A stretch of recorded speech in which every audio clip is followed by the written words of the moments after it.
видео я хочу поговорить об энергетике Flash и о том, можно ли его вообще пить. А теперь хочу вам представить спонсора. Сережа от Войн. В общем, сам все пался сразу, как только ее открыл. Я уже сказал, что ряд полез. Да ебаный, заебал ты, блядь, минута!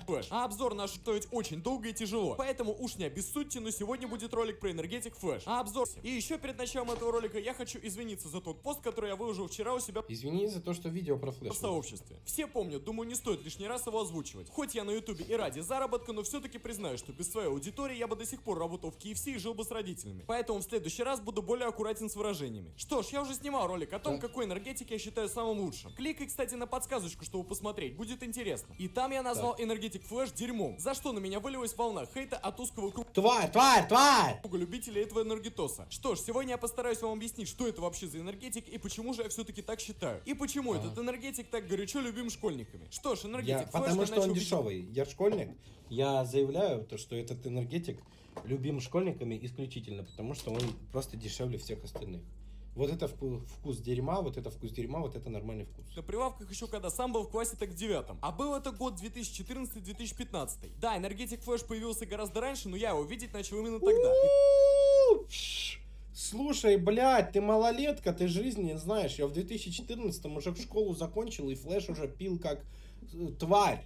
Как вот корове ведро наливаешь воды, вот я так Тогда Flash. я охреневал от того, насколько он дешевый. А именно Да, литр да, этого да, энергетика. это пиздец, пацаны. Я его взял, он тогда стоил рублей по 16, я вспомнил. Мы его начали покупать, он, блядь, 16 рублей стоил. Момент стоил что-то около 40 рублей. Да, я еще помню. Нет, значит, блядь, слишком поздно он начал. Те времена, когда он Когда он только начал появляться, это было 16, по-моему, рублей. в литровых бутылках. Ну, Потом маленький, он так маленький, продаваться перестал, якобы из-за каких-то запретов, а потом снова начал. Но это уже не важно. Но сейчас я вам расскажу самый прикол, а именно кто же производитель этого чуда энергетоса. Значит, Балтика. сидел я такой на унитазе, пил свой любимый напиток Балтику 9 вишневую и параллельно тыкал в телефоне, подбирая информацию для этого ролика. И тут я охренел. Знаете, кто производитель этого блевотного энергетика? Балтика. Я там чуть 9 вишневой не захлебнулся. Теперь я понимаю, почему энергетик Flash настолько конченый. Компания, которая Балтику 9 производит, просто не может ничего нормального произвести. Теперь же пару слов о самом энергетике. Энергетик этот, мягко говоря, ну вот прям совсем, мягко говоря, говно. Да, на вкус он может быть и неплохой, но от него есть много побочек. Во-первых, если вы прочитаете состав, то увидите там... Нет, там может быть, кстати, побочки, но у меня просто, видимо, организм уже, знаете, вот в Mortal Kombat Reptile есть, да, он плюет кислотой, которая всех остальных разжижает, да, но меня-то эта кислота не разжижает, я как бы могу на кого-нибудь блевануть, скорее всего, он сдохнет. Пуп, закрой мне дверь, пожалуйста. Я был на заводе Балтики, мы ходили, называлась «Ночь в музее Балтики» или что-то такое. Бесплатная экскурсия по всему заводу Балтики. Я охуел, там столько флеша было. Там столько говна, что у вас... Нам еще давали, но это вообще какой-то total cringe был. Cringe. Нам, короче, делали дегустацию пива Балтика. Они приходили, открывали бутылку Балтики, наливали нам стаканчики и говорили: сейчас мы пробуем Балтику 3. Классическая Балтика. Сразу отпадет желание его пить. Я думаю, озвучивать вам этот состав нет смысла, так как у нас тут не сообщество юных химиков. И я думаю, что если вы ничего не понимаете в химии, то есть вы нормальный человек, да, взял и на пустом месте обосрал химиков, то вы, я думаю, ничего из этого состава не поймете. Но как написано сзади на самой банке энергетика Flash, состав там просто замечательный. А именно витамины, минералы, святая вода вместо обычной. Да вы бы с таким красноречием йогурты бы производили. А что, тоже минералы, витамины. Чего же вы сразу решили энергетики-то производить? Но самое смешное это то, насколько этот энергетик любят школьники. Правильно, потому что он самый дешевый, а денежек-то у школьников нема. И я прекрасно помню, что когда я сам был школьником, то постоянно искал магазины, где школа... Пацаны, но я вот человек, у которого есть деньги на все энергетики мира, я пробую иногда разные энергетики, я все равно возвращаюсь к Флэшу. Я иногда могу попить, допустим, как его, мне нравится... Red Bull, такие цветные упаковки есть, синий, желтый, красный и зеленый. Вот иногда они прикольные, но я все равно возвращаюсь к Флэшу, потому что мне больше всего нравится, что этот напиток кислый. Мне нравится кислая всякая продукция. Энергетики. Потому что по последней информации, которую я, кстати, не знал, во всех регионах разные законы касаемо энергетиков. То есть где-то их можно продавать несовершеннолетним, а где-то нельзя. Но у нас в Москве вроде бы как можно. Но все равно во многих там я слышал то, что Джамар говорил, то, что в Москве вроде можно, а в Московской Московской области, вот ты только выезжаешь, да, на соседнюю улицу, и если ты в области, там нельзя, блядь. Перекрестках находились такие продавцы, особенно старые бабки советской закалки, которые принципиально не хотели продавать энергетики без паспорта. И вот вам мой совет. Если вы школьник и какая-нибудь оголтелая продавщица не хочет продавать вам энергетик без паспорта, но при этом в вашем регионе законодательством продажа энергетиков разрешена, то смело зовите администрацию и разбирайтесь уже с ней. Желательно все это снимать на телефон, что вы имеете полное право делать, так как вы в общественном месте. И если вы с администрацией ни о чем не договоритесь, то смело идете и пишите жалобу на этот магазин. У меня был такой случай, когда нас с другом было по 17, а моей подруге на тот момент было 19. И мы решили купить водку. И нет, я не говорю и ни в коем случае не призываю пить водку в 17 лет. Это мы так, несколько раз баловались. Да и вообще лучше не пейте, а занимайтесь спортом. У нас и так почти все русские алкаши, и наши девушки к таджикам уходят. Ну ладно, не суть. В общем, водку решила оплатить наша подруга, которая была 19 лет. Разглядев, что мы еще школьники и понимая, что бухать эту водку все равно будем мы все, как бы с моральной точки зрения было бы правильно нам эту водку не продавать. Но после того, как моя подруга показала паспорт, она резко начала визжать, что у нас в магазине крепкий алкоголь только с 21. Я тут же вмешался и начал говорить, что по закону нет разницы, какой алкоголь. Любые алкогольные напитки продаются с 18. И тут я охренел, она мне говорит: о чем мне ваш закон? У нас в магазине так. И я ей отвечаю, в смысле, что... Чё мне ваш закон, ёпт? Правильно, нормально. Я нормальный, ну, как бы, четко в натуре. Вот бьет тебя мент, да, дубинкой по яйцам. Ты ему говоришь, ну ты не можешь меня бить по закону. Ну и что мне твой закон нахуй? Наш закон. Тут уже пахло прямым нарушением прав потребителей. Тем более в каком таком их магазине. Это что, у какой-то отдельной пятерочки свои правила, что ли? И тут вмешался администратор и все же пробил водку моей подруги, которая показала паспорт. Ах да, ролик же вообще про энергетик флэш. Так ну вот. Вообще, кто показал паспорт, тот и должен платить. Я видел такие правила.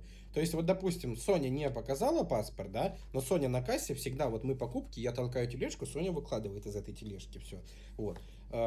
Просят паспорт, я показываю паспорт, они мне говорят, тогда вы и платите. Я, ну, в принципе, правильно, тогда пусть будет так. Я помню, как один парень в нашей школе ежедневно закупался по 2-литровой бутылки этого энергетика и постоянно на уроках его хлебал. И потом угадайте, что с ним случилось. Правильно, он резко не пришел в школу. Да он, в принципе, не особо туда любил ходить. Но тут он один раз не пришел, второй раз не пришел. И учителя уже заинтересовались, что же с ним такое. Короче, что мы про него узнали, мы просто там почти все попадали со смеху. Он ночью перед школой решил бухнуть, причем это был понедельник. Хорошее начало, правда? Короче, решил он ночью в понедельник навернуть за воротник водочки с селедочкой. Не спрашивайте, откуда у девятиклассника водочка с селедочкой. Но понятно, что он ее бухал не в холостую. Хотя, зная современных восьмиклассников, которые уже абсент могут из горла хлестать как воду, я бы не был так уверен. Ну и короче, этот баран в качестве запивки для водки решил использовать энергетик. Вот у меня тоже, кстати, вопрос. Я вот смотрю видео, да, вот 5 минут уже про флэш, и я не понял, ну, почему флэш.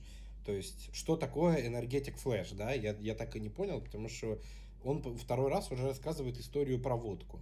И угадайте, где он на утро оказался? Правильно, его откачивала скорая. Сука, девятиклассник водки с флэшем нахерачился, кому расскажешь, не поверят. Ну так вот, как вы поняли, флэш это крайне вредный энергетик, который ни в коем случае пить не рекомендуется. Блять, он пил водку и пил флэш. Попал в больницу, виноват определенно флэш. Ну, водка, это же целебная, блядь, святая вода. С ней, из-за нее же ничего плохого не произойдет. Это виноват флэш. Я все правильно. Выбирать между энергетиками. Конечно же, я про это уже снимал ролик, но все же повторюсь. То, на мой взгляд, самый нормальный... Я пил Бёрн. Вот моя история энергетиков началась с Бёрном. Я когда был анимешником, тогда флэш еще не выпускали. Тогда был почти только Бёрн и очень редко адреналин. И были только маленькие баночки. Я каждую пятницу, когда ходил на сходку анимешников, я брал себе красный Бёрн, обычный классический. За 80, сука, рублей. А потом приходишь, блядь, в магазин под школой, а там флэш за 26. Или Red Bull. Ну никогда в жизни не пейте это говно под названием флэш. Кстати, а как же он справляется со своей основной задачей энергетика, а именно взбодриться? Я очень часто пил энергетики в армии, когда... Мне никак вообще. Я какое-то время был взводным писарем, потому что работы там было порой столько, что приходилось сидеть до 2-3 часов ночи. А поспать в армии, как вы знаете, мне, кстати, мамин парень говорил то, что если ты попадаешь в армию и вас вызывают на плац, да, и говорят, типа, кто умеет, с компом работать, мне он говорил, никогда, блядь, не говори, что ты умеешь с компом работать, потому что лучше побегай где-нибудь, да, чем, блядь, ты будешь писать целый год вот просто за компом и сидеть печатать. Вот, но я сейчас думаю, что лучше, блядь, конечно, если ты туда попал, лучше все-таки печатать, блядь. Андрей Остер рассказывал, самый крутой лайфхак идти на музыкальных инструментах играть. Тебя, блядь, вообще не трогают, ты сидишь, и все, блядь. Никто не даст. Встаешь ты, как и все, по подъему в 6 утра. Ну и, разумеется, в 10-11 часов вечера ты уже жестко хочешь спать. И, в общем, я довольно часто просил у контрактников купить мне в магазине энергетики. И пил я в армии, угадайте, что? Правильно, флэш. Если сейчас у меня есть деньги, то в армии, как вы поняли, ни о каких деньгах и речи не шло. Я, разумеется, покупал самый дешевый энергетик, который я там видел. А самым дешевым был именно флэш. Стоил он Так. рублей 50 за маленькую бутылочку. И честно Это вам скажу, дорого. когда я его пил, помогал он справиться с сонливостью довольно хероменько. Например, когда я готовился к экзаменам в универе, я после того же Red Bull мог не спать всю ночь. Энергетик же флэш помогал от силы минут на 30. И знаете, что еще? У меня уже через неделю, когда я пил энергетик примерно через день, через два, по всему телу рассыпались прыщи. В общем, как вы поняли, флэш крайне херовый энергетик, и я ни в коем случае... Бля, ну что-то я маразма видосы люблю, но это какая-то полная хуйня. Что-то я попил, у меня выскочили прыщи.